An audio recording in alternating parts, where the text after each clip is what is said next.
My name is Gary Bontrager. I'm your host at Mindset Growth Podcast. I am excited for our next guest today. Jeff is somebody who's experienced a lot of maybe what a lot of people would consider tragedy. I believe from what I have seen and from looking through some of that research, it seems like he's used that rather as a springboard to maybe create new opportunities and take himself to new levels and to serve other people. Something I'm passionate about is serving other folks. I believe once we can realize in life that it's not about us, it's about things we can do for others, it really revolutionizes us.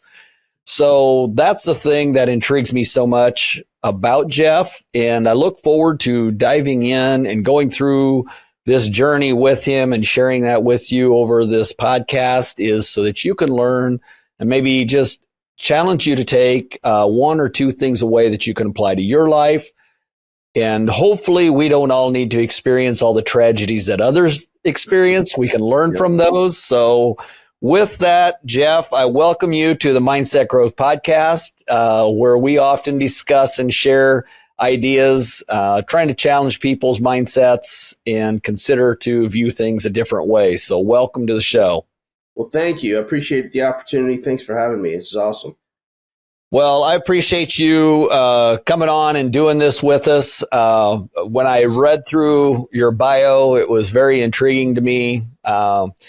Not to get ahead of ourselves, I know you've struggled with cancer and come out on the right side of that. It seems to be something that a lot of people deal with anymore, and maybe it's just more in my circle that I now see, but it seems like it keeps that disease keeps growing and people keep dealing with it. So I'm excited to hear about some of your experience with it. You know, I've had friends that have been on both sides. They've come through it like you have, and unfortunately some others have not. But to start in the beginning, tell us a little bit about yourself, how you grew up, and just give us a little background so the audience can understand, maybe resonate and connect with you, where you come from. Sure. So I grew up mostly in Detroit and actually moved to Virginia, Williamsburg, actually, for high school. And then ended up at Ohio State. Long story, but went to Ohio State for college and then followed a kind of mostly corporate route for probably 15 years of my career. I worked for big companies, British Petroleum and General Electric, and world-class training, a lot of really interesting experience. And I think it informed in a lot of ways how I look at things. Okay. And it was, that kind of experience and background was what kind of alerted me to, look, there's an opportunity here for people that are sick.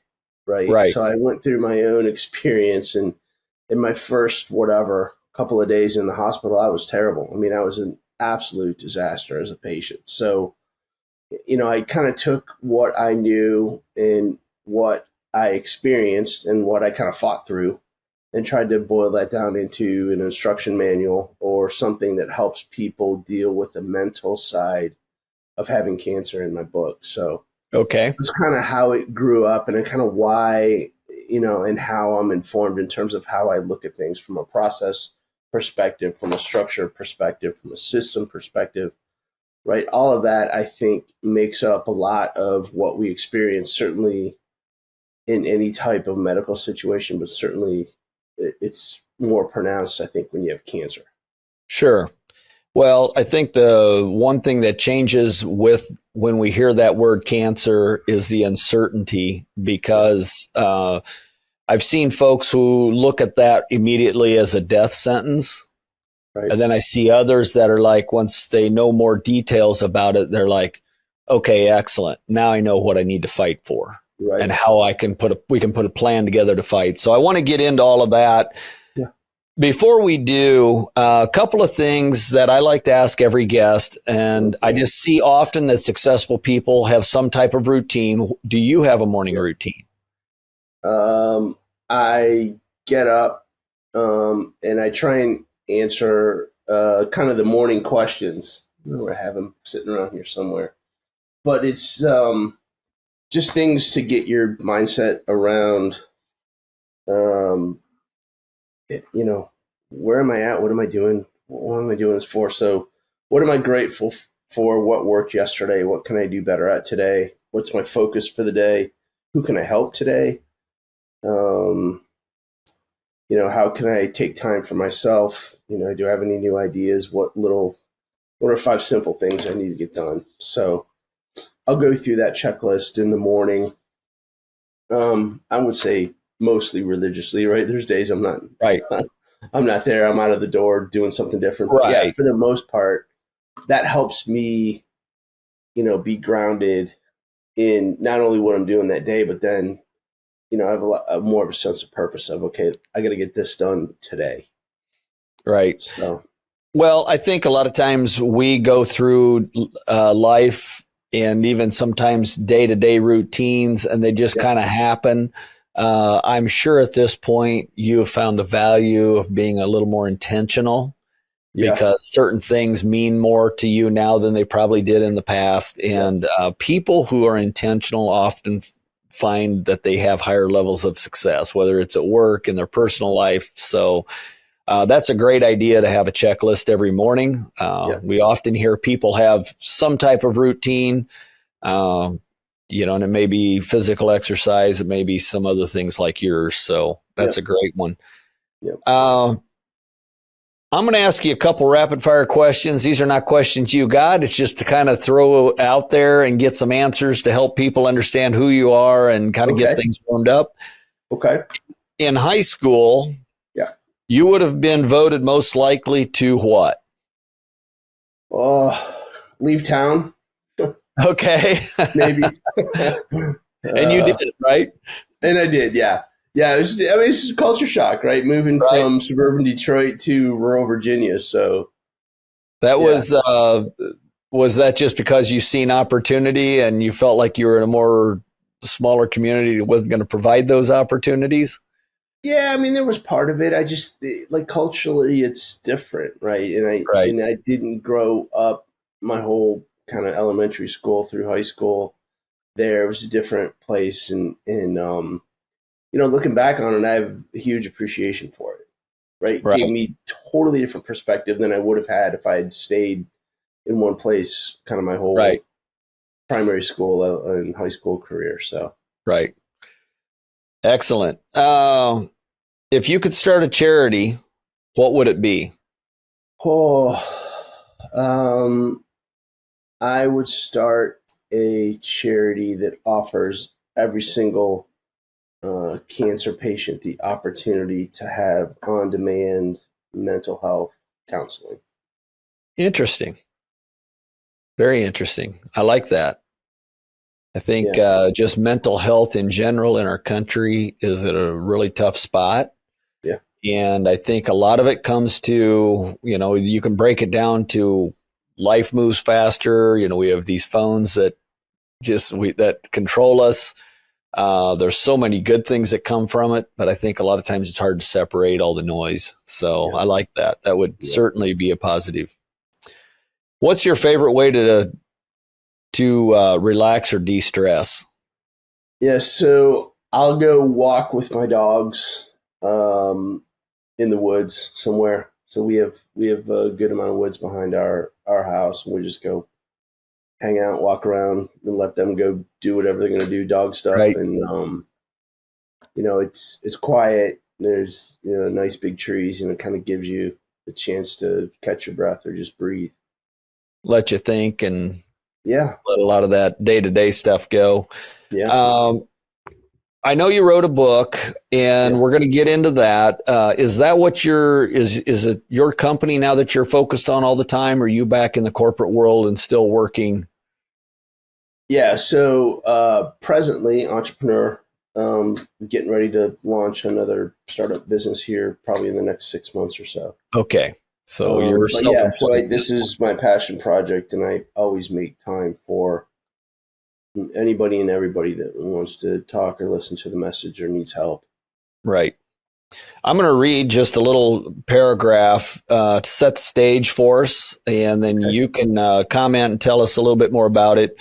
And it's just something that you had sent over. It just says Jeff's story is one of triumph over adversity, diagnosed with T cell lymphoma. Not only did he survive multiple surgeries, chemotherapy, or radiation treatments, also emerged with a profound understanding of physical, mental, and spiritual battles cancer patients face. He recently published a book, How to Be a Cancer Patient, is a testament to his mission in sharing life-saving advice to patients, healthcare professionals alike. I want to highlight that book, and in the end, we'll come back and where people can find it and buy it and reach out Sure. to you and learn how to connect with you. Yeah. But I found it interesting that with everything that you've gone through, that what you learned out of this experience was how to be a cancer patient, and you took the time and put the energy into writing that book. Yeah. I would agree there's a book out there for every type of business, for every type of athlete, Yeah. for so many experiences we go through. And as we visit a little bit, this disease seems to be growing in society in general. Yeah. Talk to us a little bit about how it transitioned your life. If you would just take us through that from being in a business environment, doing the day-to-day grind, and then getting the news and how that transpired. I think it's important for people that suffer with this, how you probably went from, this vibrant life to maybe, I don't know if you felt bad or what the process was, but Cool. if you could just Yeah. give us Yeah. that story. Yeah. So for me, I would say the diagnosis kind of was a slow burn, right? So I Okay. had a tumor that was suspect. It wasn't particularly painful.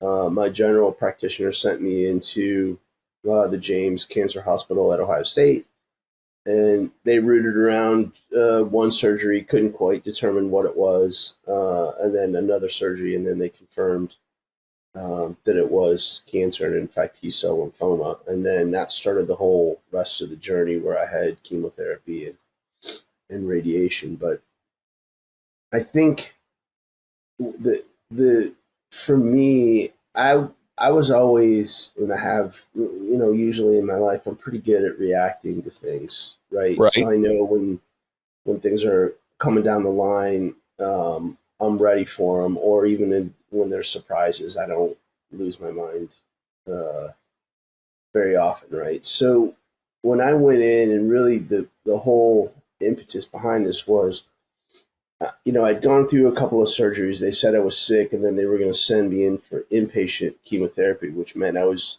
in the hospital for 4 days continuous with a IV drip. And my first day in, I was a disaster mentally, and I was really uncomfortable with the fact that I wasn't collected as a person. I didn't have my thoughts under control. I was reactive, highly reactive to a lot of things, right? Everything aggravated me. People weren't telling me what was going on, and not because they were hiding anything. It was just, there's a process that everybody goes through, and I wasn't privy to it, right? Well, the doctor has to write the orders, and then you have to do this, and then you have to have a heart test, and yada, yada, yada. So by the end of that first day in, I had had zero treatment. I'd undergone a bunch of tests. They had told me late, late, late in the day that I still needed to have a bone marrow draw test. And when I woke up the next morning, I'd gained 10 pounds with IV fluid. Wow. So I knew where I was a bad place, but it didn't feel like this kind of hopeless thing. But it, certainly was a mental challenge, and I knew what I was doing and how I was reacting was wrong. And my whole goal after that was to kind of dig my way out of it. Right. So so it's just little steps. So the way I looked at it was more sequential, and I thought to myself, look, if I can't stop the whirling in my head of all these bad thoughts and all the aggravation and all, I'm never going to be able to get to the point to where I can operate. I call it operate, but operate in a better plane as a patient, right? So I had to calm that noise down first. So that was the kind of first thing that I worked on.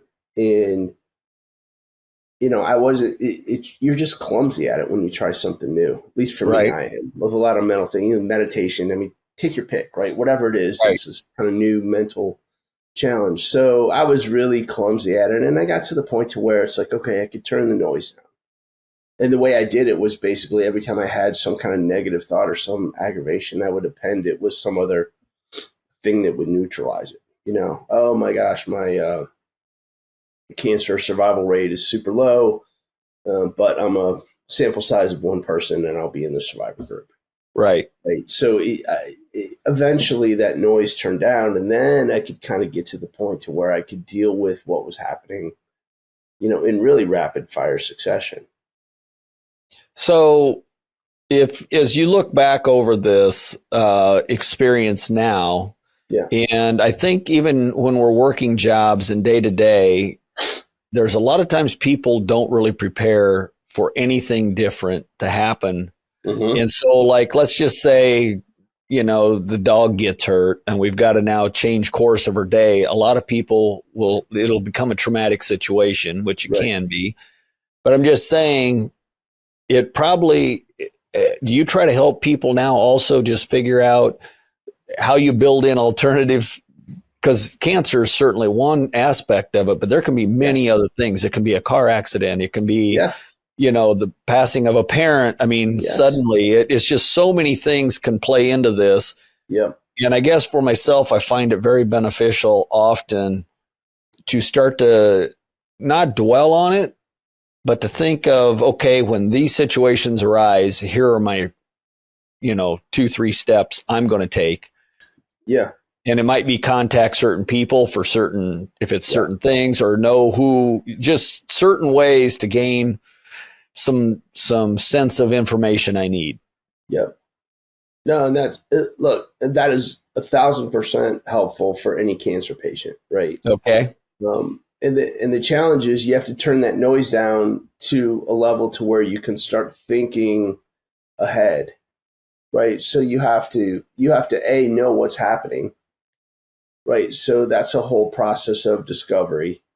Because for me, I probably saw in a day, certainly in the first 2 days, I probably saw 40 people that were all, between nurses, doctors, people transporting me, bone marrow people, PICC line people, on and on and on, right?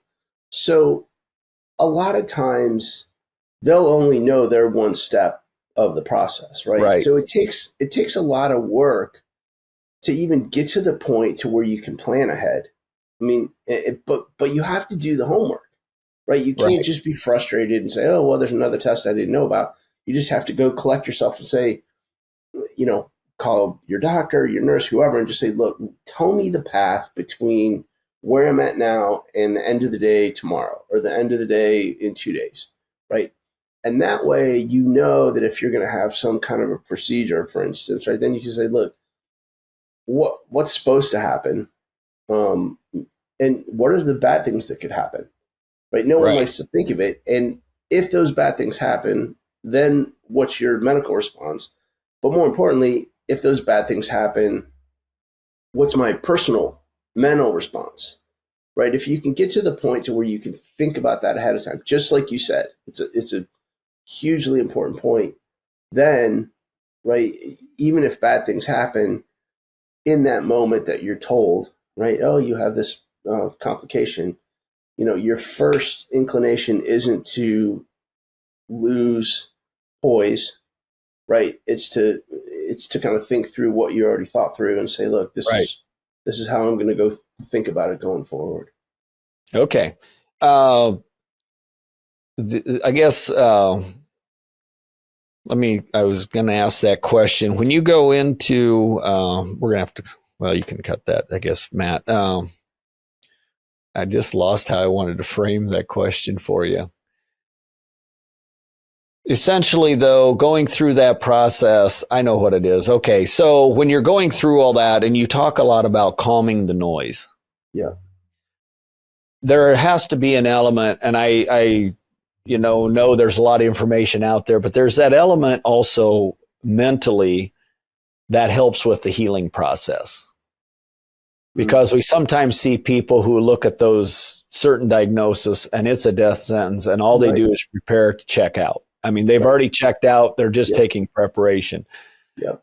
My belief has to be that the way you reacted tells me something about your personality that you wanted to fight, but you didn't know how to fight for it. And what you were trying to do is gain information to fight for the positive outcome of this.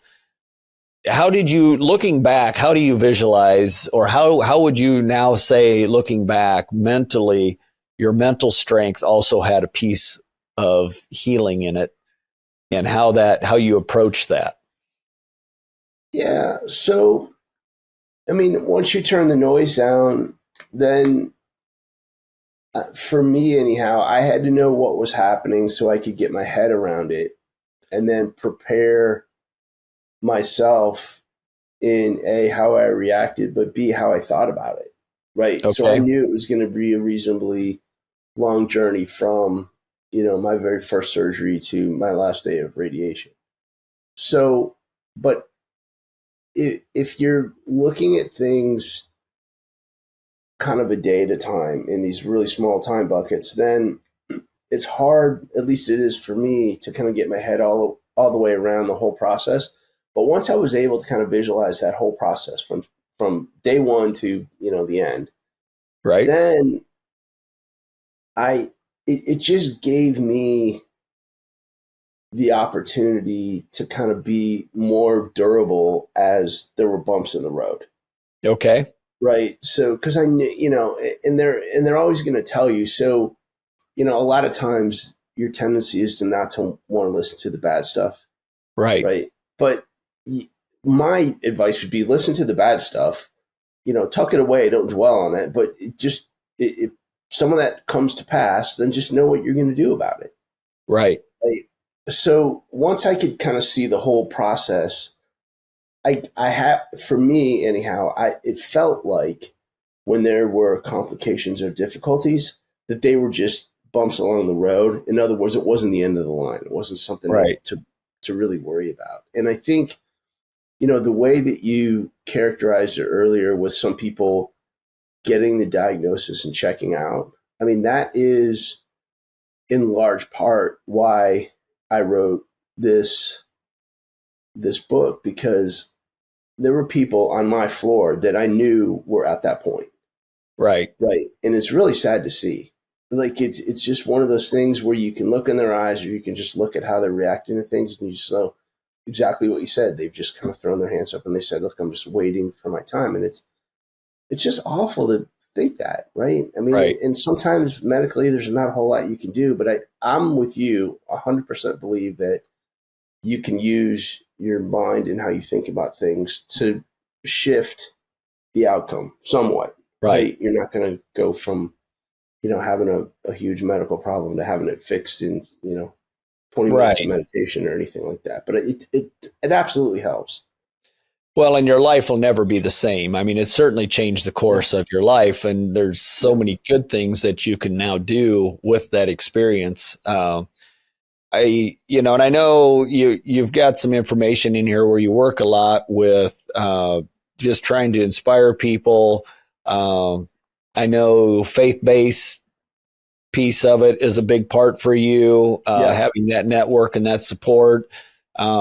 What are some things that you would give somebody advice in that is just getting handed this diagnosis? So, I've always been cautious in telling people to use their faith as a primary, because everybody's different in that journey, right? Right. So my first advice is, look, if that's your primary source of strength, then lean on it, right? Right. But otherwise, practically, put in the time and energy and effort to become as good of a patient as you can become, right?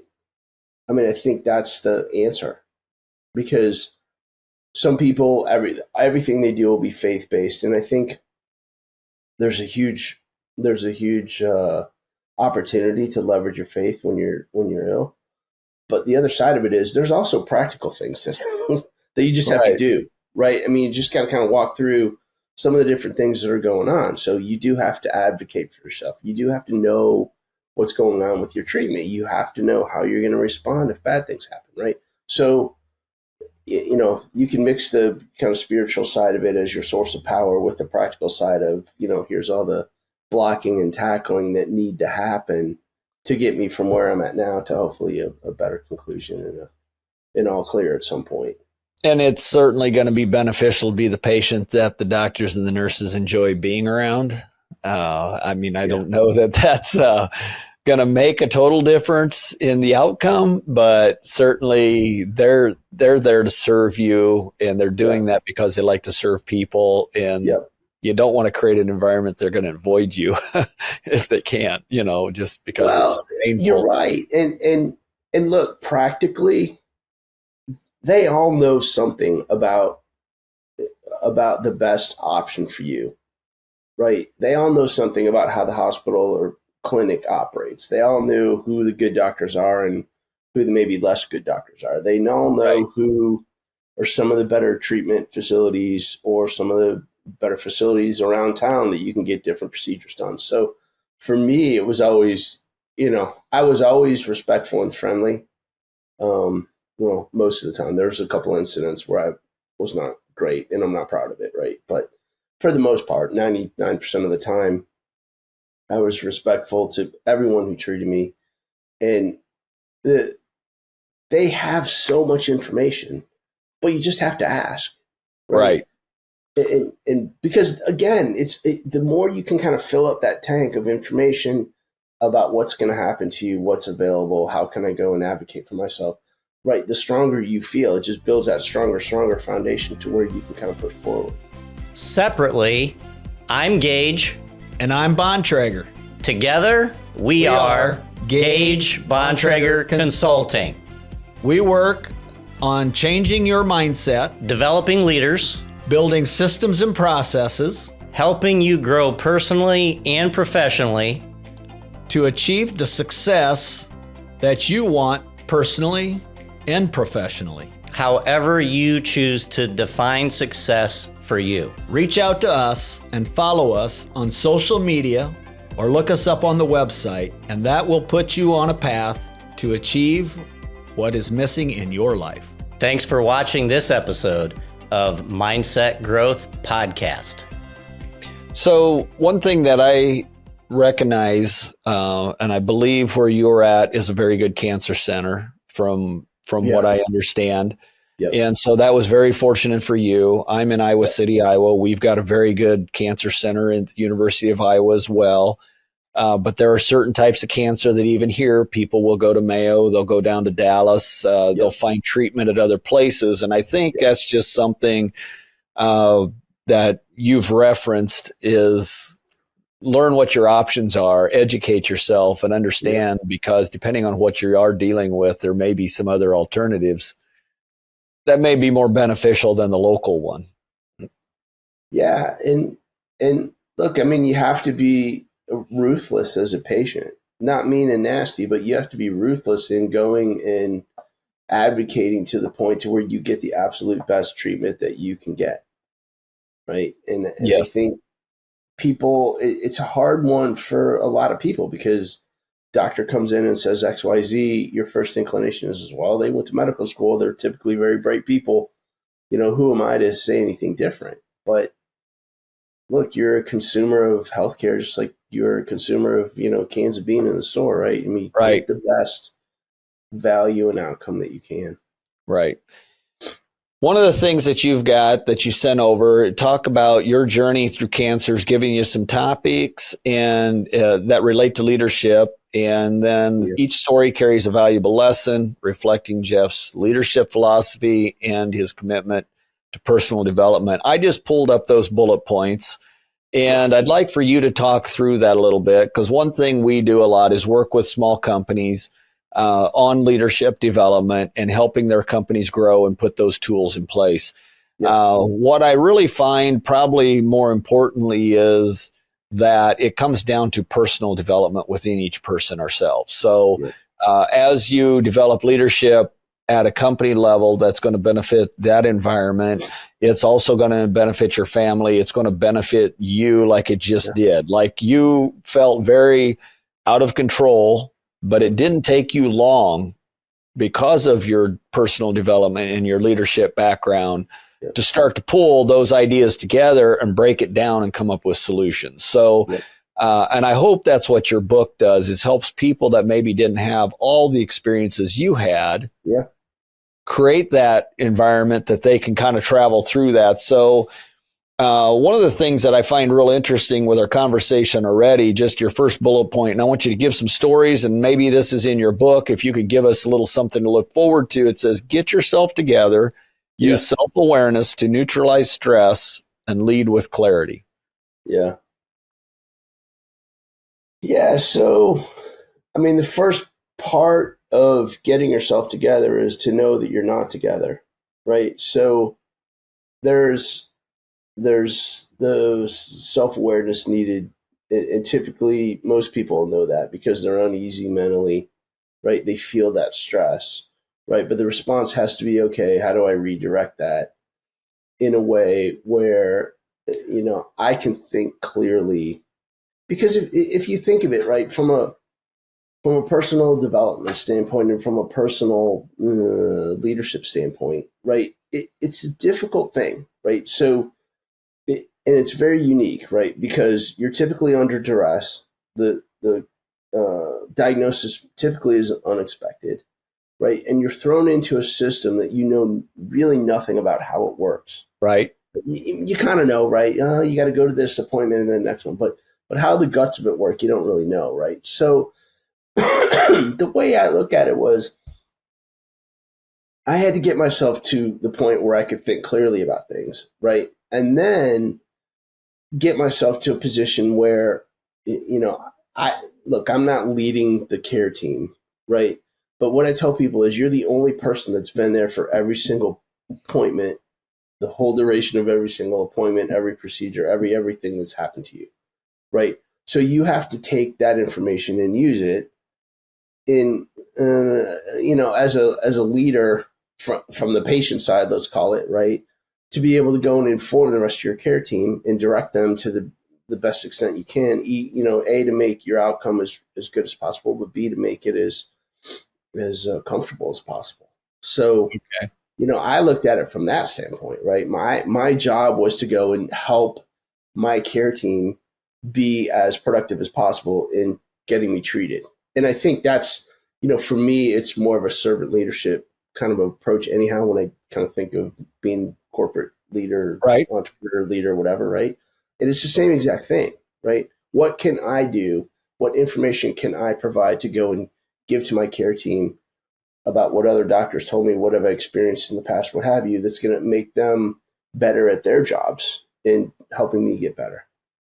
So what I'm hearing you say is, even though you were the patient and you were going through this experience, you took on a leadership role in trying to gather all the information with all the different doctors and people you were communicating with to try to help put the best plan together on how to find treatment that was going to best heal you.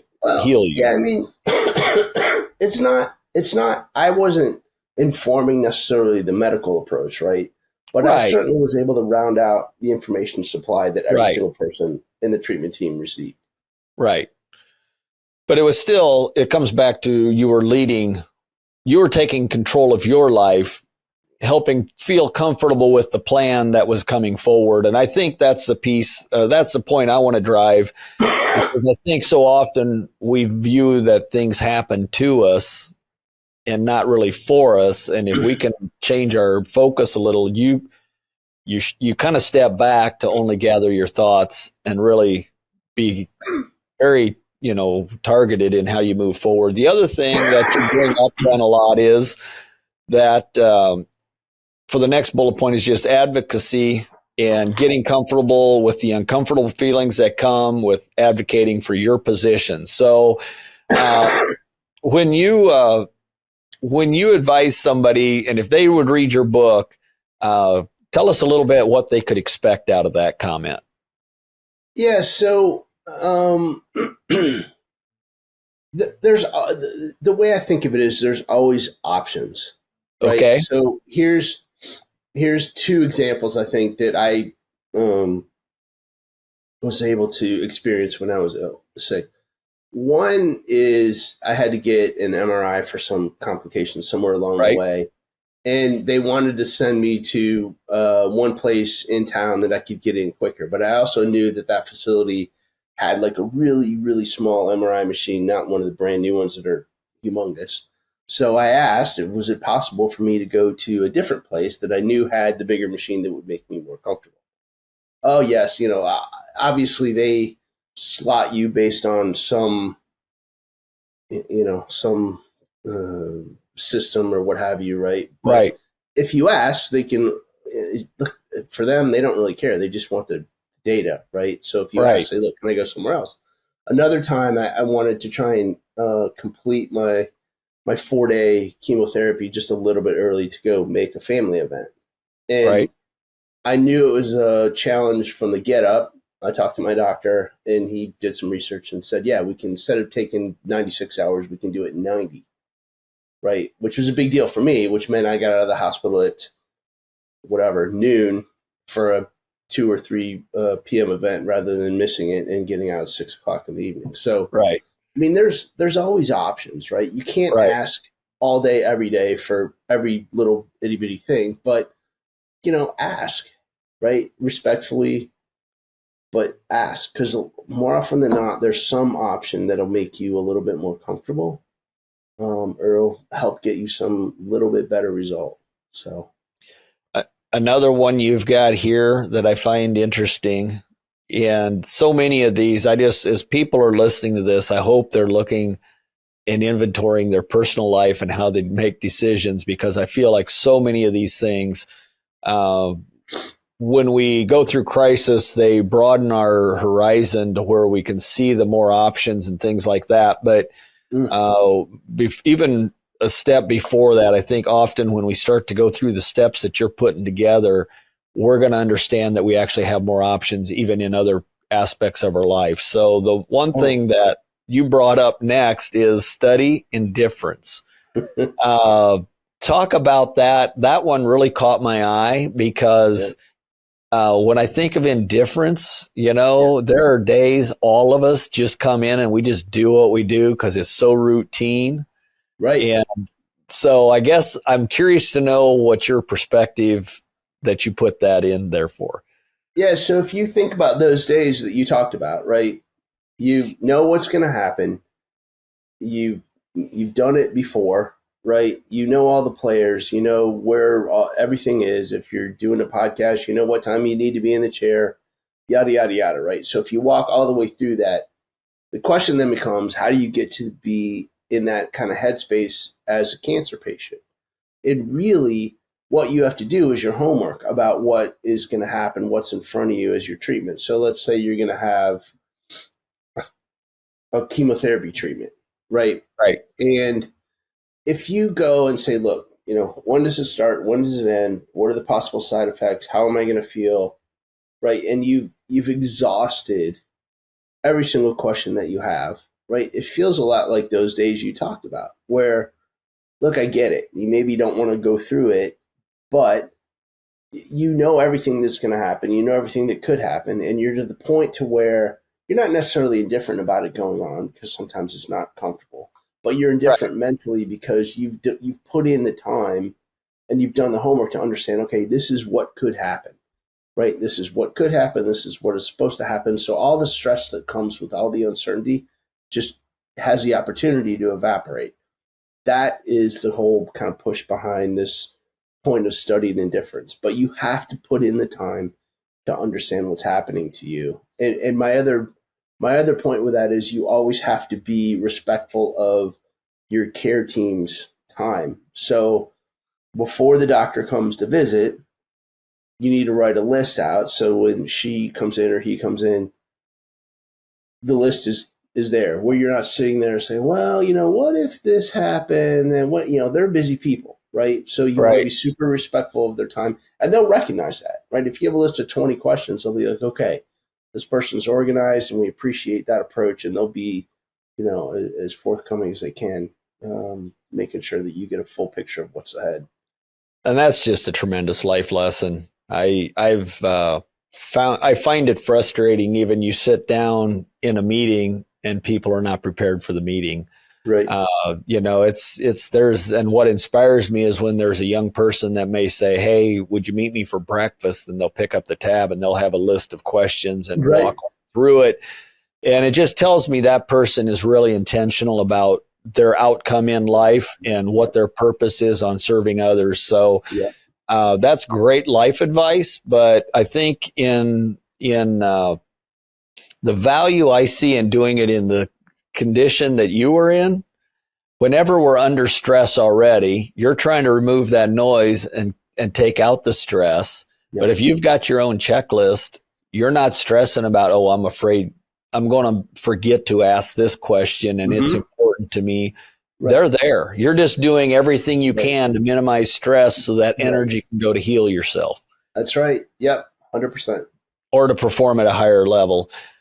Another one you have here that caught my attention, and it's something that I've probably read about, talked about, and the fact is it's just behind the bullet point. It says frogs do boil. And it talks about, and you talk about listening to intuition, paying extra attention in new environments.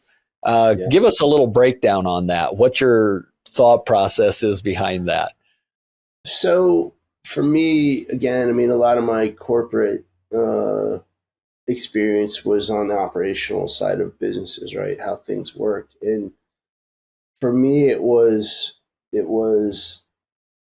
I wouldn't say uncomfortable, but I was more comfortable once I took the time to understand how things worked, right? So that's kind of the first point, is when you're in there and you can turn the noise down and you can just kind of see how things are moving from station to station, what time the nurses come in, whatever, right? All that information will give you the opportunity to go and ask for tweaks or changes, or may provide you with questions for your care team. The other side of that is, I found out that I had cancer before I was officially told I had cancer, right? And I remember I had the surgeon who actually removed or tried to remove the tumor the first time. They couldn't tell exactly what it was with the pathology, but his comment was, he's like, well, I don't know if we're going to go and have a second surgery to remove this tumor. We may just let the medicine take care of it. And I knew at that point that I had cancer. Right. I wasn't officially told, but I also knew that they were still trying to sort things out and that I should kind of hold my fire. Right. So, okay. There's all these things going on when you're in a new place, and hospitals are busy places. I mean, there's a ton of stuff going on. So, take the time that you need to go and figure out how things work and pay really close attention to what people say about what's happening to you, right? And if there's something that may be upsetting, maybe reflect on it for a minute or two or a day or two before you go and revisit with your doctor. Sure. I just found that interesting when you're in a new environment, how it says paying extra attention. And I think that's great advice. It's just self-awareness is a huge deal. Yeah. And I'm sure it is in that time and place as well. Another one you talk about is take a minute recognizing that it's almost never that urgent and that you almost always have a minute to collect yourself. Yeah. I find that one very intriguing as well. And I think so often we think if it relates to ourself and our health, everything's almost a hysterical emergency. Yeah. I talk about that a little bit, what you did for yourself. I mean, I think you've kind of touched on it, but it seems like you've really tried to put perspective behind that. Yeah, because there's always bumps in the road, and they may come in when you're in the middle of treatment and say, "Hey, look, you know what? We found something else we want to look at. We need to tote you down to go get a scan or a blood draw or whatever right away." And if you're not in a place where you're ready to deal with that and kind of engage as a patient, you can always ask for a minute or two. Just look, I just need 2 minutes to just sit here and relax for a second and get myself together so I'm ready to go. Rarely, I don't want to say never, but certainly rarely in the course of being a cancer patient, there's really nothing that's that urgent that you have to go.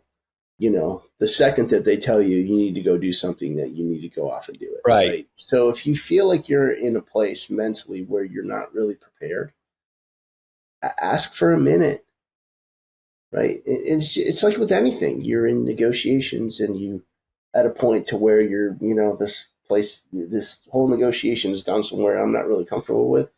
Raise your hand. Look, I need 5 minutes. I'm going to step out of the room. I mean, there's all sorts of things in life and in business where you take a pause. Right. This should be no different, right? But again, because everything is on this kind of seems like a tight schedule in a hospital and everything's so routine that, that, at least for me, it took a little bit of kind of thinking and mental, just a different approach to how I thought about it, to say, look, it's okay. Right. I'm not in the emergency room. I'm not in a situation where I have some hugely critical, time sensitive thing that has to be done to me. So if I'm not mentally prepared for it, take a minute, take 2 minutes and go from there. Just know that time's up, then you still got to go do it, but take the couple minutes it is to gather yourself. But mentally, you can prep yourself and put yourself in the space that you're not that you're not just losing control of yourself. Correct. And then the final one you have here that, I mean, there's so many metaphors and directions we can go with this. It just says, who's on your team? Understand the importance of having the right team for every mission. I mean, that's, we can click down through our personal lives. This fits teenagers. This fits college kids. This fits people going into the workplace for the first time. And it certainly fits the scenario you were with. I feel like that is such a important question to ask yourself. I mean, because I guarantee you any parent that's had kids has talked to their kids about who your friends are and how important that is. Yeah. And as we go on through life, it becomes also very important to look at who that is. So in this aspect, what was the position behind that question? Yeah, so there's two sides of it, right? Honestly, one is who's on my team, right? So, and it's not just, okay, here's my care team. It's much broader, right? Because your life is totally disrupted. You still have your everyday thing. The dogs have to get fed. The laundry has to get done, whatever it is, right? So not only managing the care side, where sometimes you might need someone to even help you do that, right? Where you're not in a mental place where you're able to process things. I mean, and certainly I got to that point at certain times in my treatment. But the other side of it is, who can I count on to go and help me manage all the rest of the stuff that's going on? Right. So, because both sides are important, the helping manage with the care team is important because you have to do the things that need to be done to reduce your stress from a medical standpoint as low as possible. But the same thing goes for all the stuff that's going on in the outside world, in your day-to-day life. Right. If you don't know if the dog's going to be fed, or you don't know, some of the things that need to get done in your household or at work or whatever aren't getting done, then that's going to create additional stress. So those are kind of two sides of who's on my team. The other piece of that is there's people that that mean well oftentimes, but just aren't helpful. Right. And so here's an example, right? So someone might come to you and say, or they'll send you an email. Oh, I heard you're going through chemo. I went through chemo and it was the most horrible thing I've ever experienced. And your hair is probably going to fall out. And it's, on and on and on about how awful it is. And I think you need to find a gentle way to tell them thank you for your support. And, I'll contact you, hopefully when I get on the other side of this. Right. So Right. it's deleting people. And I don't mean it in terms of, cutting off friendships or anything like that, but people that aren't going to help you stay in a positive mental space. Right. That's almost as important as finding the other people that are going to help reduce that stress load. Right. And you mentioned it as you go through this whole experience. I have to believe your mental headspace was a battle that you fought all the way through. What were some of the things that helped you mentally do what we just talked about and keep yourself in that positive frame of mind? Yeah, that's a good question. I think for me, when I could look at things on a longer time scale, some of the really, awful days would feel just a little bit less awful. Okay.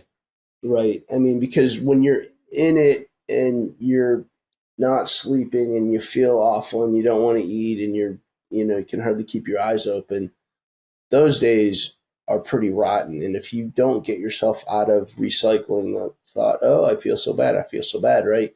If you can find a way to kind of open up that time frame in a way where you say, look, again, this is a bump in the road. Right. It sucks. I don't like it. It's not fun, but this is what I got to go through to get to the goal. Right. And I think for me, that was probably the best thing. So that's from a mental standpoint. From a kind of physical pain standpoint, I mean, there were times it's just like, look, I got to get through the next 30 seconds. Right. Then I'll lift my head up. And if there's another 30 seconds, I'll just get through the next 30 seconds. Right. I mean, there's, I use that kind of time focus flexibility on both sides of the coin. So depending where you're at mentally, you try to look at the long game, knowing that you were hitting these rough spots, and sometimes they were so rough you had to break it down to know that I'm going to be okay for it. So I can get through it. I can get through 30 seconds of anything. Right. So I just appreciate you sharing all this information and about your story and experience with all of it. I find it interesting of all the books that are out there, self-help and all of those types of books. I don't know that I've ever seen one written on how to be a cancer patient and how that process works. So it's very intriguing to me. And just from the aspect of having, it feels like so many friends and acquaintances deal with this disease at this stage of life. It just seems like there's a lot of people that go through that. Yeah. Where can people find you on, let's say, social media? And then also where can they buy your book? So all the social links are on my website, jeffboothman.com. Book on Amazon, also available on Kindle. Okay. For people that are reading on their iPad or on their phone. So excellent. All the social links are on the website. Okay.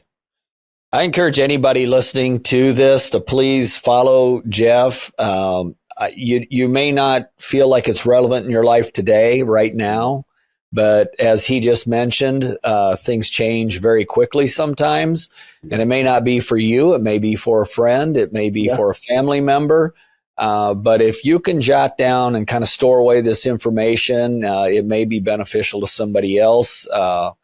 And then you can possibly chat with him online or do something that would also help you maybe get some comfort and resources and direction. But the book is certainly, I really wish I had a copy of it here, Jeff, to show everybody. I don't know if you have a copy to hold up there. I do, yeah. So that the audience can see it. I like to see those propped up where people can see them. And I like to read them before I interview people that have written books often, just so I have a better knowledge of it. Yeah. But I felt like this topic and with what you had given me was wonderful. I want to thank you, Jeff, for joining us on Mindset Growth Podcast. I want to thank you for fighting and coming out on the top of this disease that you struggled with, and then taking the time to share your life with others and hopefully helping improve their life. So thank you very much for joining me on Mindset Growth Podcast.